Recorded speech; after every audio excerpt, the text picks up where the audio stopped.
चंदनपुर घाटियों के बीच बसा एक छोटा पर सुंदर गांव। यहाँ मिट्टी की गंध, हवा की ताजगी और लोगों की सादगी, हर चीज में अपनापन था। और इस गांव की पहचान एक साधारण सा आदमी था, रवि लोहार। लोहे पर जितनी मजबूती रवि डालता था, उतनी ही सच्चाई उसके दिल में भी थी। रवि पानी से हाथ धोकर घर आता है। सीता चूल्हे के पास बैठी है, आंखों में थोड़ी चिंता। सीता, आज बड़ा बाजार है, कई गांवों से लोग आएंगे, शायद आज अच्छा व्यापार हो जाए। सीता चुप रहती है, फिर धीरे से बोलती है, इंकू के बापू, घर में खाने को कुछ भी नहीं बचा, आटा भी खत्म होने वाला है। रवि मुस्कुराकर उसके पास बैठ जाता है।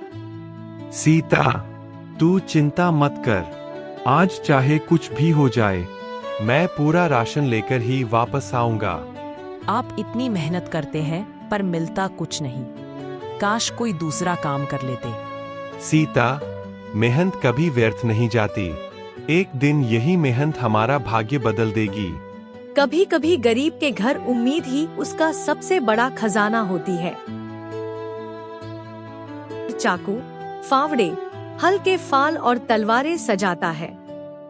सूरज सिर के ऊपर है, पर उसकी उम्मीद उससे भी ज्यादा गर्म। घंटों बीत जाते हैं, लोग फल खरीदते हैं, कपड़े खरीदते हैं, खिलौने तक खरीद लेते हैं, पर रवि की दुकान पर कोई नहीं आता। रवि हथियारों पर बैठी धूल झाड़ता है, चेहरा उतरने लगता है। तभी उसका दोस्त विष्णु आता है, हंसमुख पर थोड़ा घमंडी।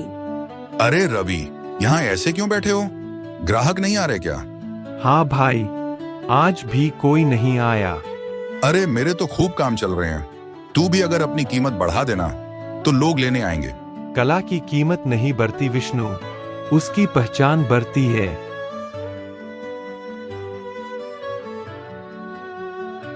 सच्चे कलाकार को अक्सर पहचान मिलने में वक्त लगता है, पर जब मिलती है तो इतिहास लिखा जाता है।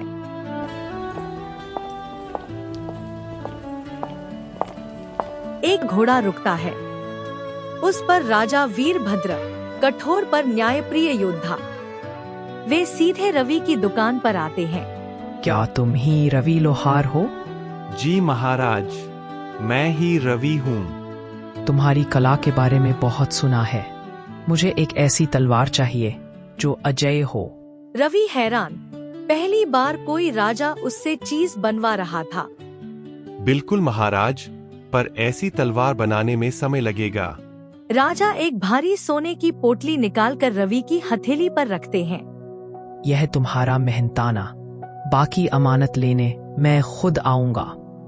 रवि चौंक जाता है। पर महाराज, तलवार तो बनी भी नहीं है।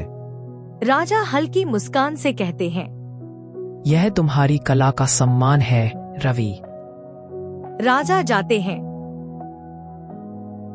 पहली बार रवि को लगा, शायद किस्मत उसके दरवाजे पर दस्तक दे रही है। रवि बाजार से लौटता है, हाथ में राशन, सब्जियां, बच्चों के लिए मिठाई। सीता की आंखों में आश्चर्य। इतना सारा सामान, ये कैसे? रवि सोने की पोटली उसकी हथेली पर रख देता है।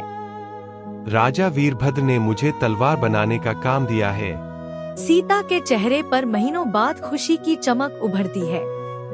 गरीब के घर में खुशी हमेशा चुपके से आती है, जैसे कोई अनमोल मेहमान। रवि ध्यान से कच्चा लोहा आग में डालता है, किसी मूर्ति की तरह एकाग्र, किसी तपस्वी की तरह शांत। हथौड़ा उठाता है और यह सिर्फ हथौड़े की आवाज नहीं, रवि के सपनों की धुन थी। अगर आपको ये दिलचस्प कहानी पसंद आई तो लाइक बटन दबाइए, हमारे चैनल को सब्सक्राइब कीजिए और इस वीडियो को अपने दोस्तों के साथ शेयर कीजिए। और भी मजेदार कहानियों के लिए बने रहिए।